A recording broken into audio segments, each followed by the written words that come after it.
que es uno de los mayores problemas que se han planteado, no en España, sino en otros países, por problemas de fugas radioactivas.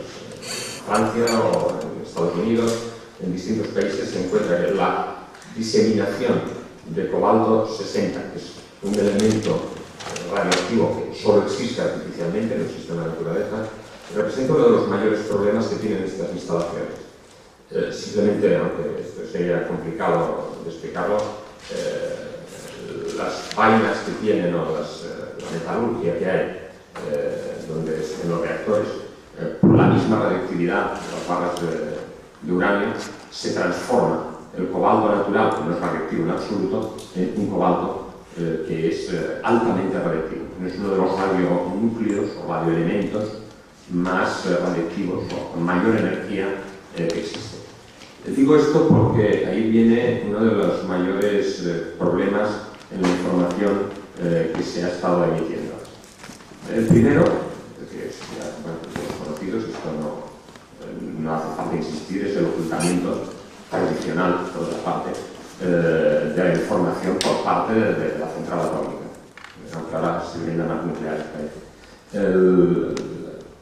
Esto ha ocurrido en muchas otras ocasiones, no es nada nuevo, pero ocurre un incidente, ocurre un escape radioactivo de mayor o menor importancia y se intenta ocultar. El segundo es el tiempo que ha tardado el Consejo de Seguridad Nuclear en darse por enterado, lo cual implicaría que yo no tengo mayor información que la que les han proporcionado, o un fallo de la red de radiovigilancia o un ocultamiento del problema. El segundo punto que es importante es esta utilización de la palabra partícula. Partícula, como todos sabemos, simplemente basta ir al diccionario, es una cosa pequeña, pero partícula en sí no es ninguna definición científica de una fuga radiactiva, de un radionúcleo o de un tipo de agente que haya salido de la central. Es importante entonces definir por parte de la instalación radioactiva o del TSN qué tipo de partícula es. En este caso dicen que es de cobalto 60, pero sobre todo su tamaño. En algunos sitios las verán definidas, sobre todo por la literatura anglosajona, que se habla de hot particles, de partículas calientes. Calientes en realidad no deja de ser un eufemismo para definir que son radioactivas. Dependiendo del tamaño que tengan estas partículas, su comportamiento y su impacto sobre la salud va a ser muy distinto a medio y a largo plazo. Estas partículas pueden ser desde micrómetros, desde millonésimas de metro, hasta muy inferiores a nanómetros, son milésimas de micrómetros, son cantidades ínfimas, o sea, es difícil imaginar su tamaño, o puede llegar a ser de milímetros. Esto tendría que definirse claramente. Fundamentalmente, además, esto no es que sea, probablemente, no es cobalto 60 puro, sino que es el cobalto que estaba en las aleaciones que se utilizan en la instalación, que es lo que se denomina activación neutrónica. O sea, los neutrones de las barras de uranio han activado este cobalto natural y se ha transformado en un cobalto radioactivo. Esto puede ser diseminado en función de las características meteorológicas del momento en que hubo el escape radioactivo, puede llegar en función de los vientos a distancias enormes, y es muy difícil realmente de saber en este caso cuál es la totalidad de la fuga radioactiva que hubo. El ejemplo que hubo, me parece que fue en Reus, que llegaron pues, también partículas radioactivas de este tipo a una instalación de hierro, me parece que eran de desechos de reciclaje de chatarra. Pero eso puede haber pasado al agua, puede haber, con el aire, puede haberse diseminado a muchísimos kilómetros y, por otra parte, dentro de la instalación nuclear, estar en cantidades que están circulando porque no las puede nadie captar en aquel momento. No son que se puedan ir cogiendo con unas pinzas y guardarlas en un depósito.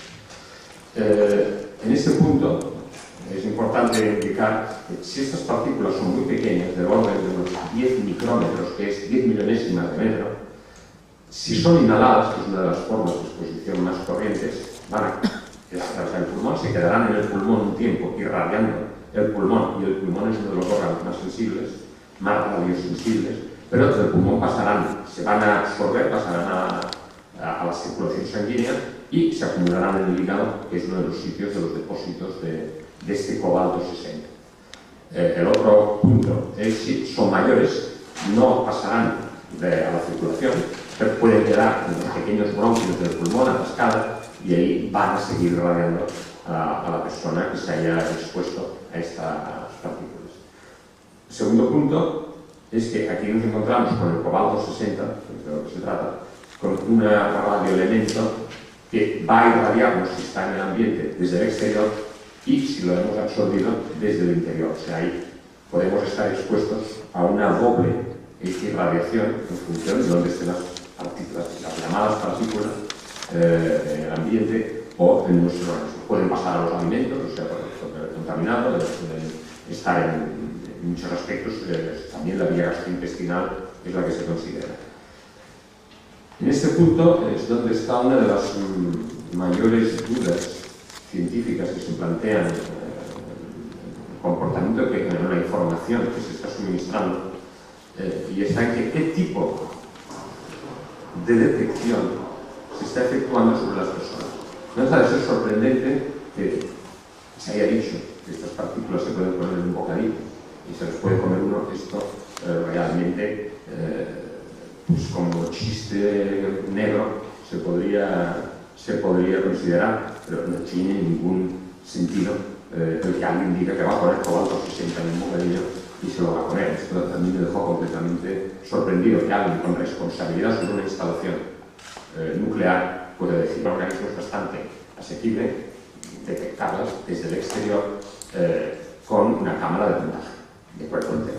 La cuestión importante aquí, y es la que no se ha informado, es qué criterio se está adoptando para efectuar las mediciones.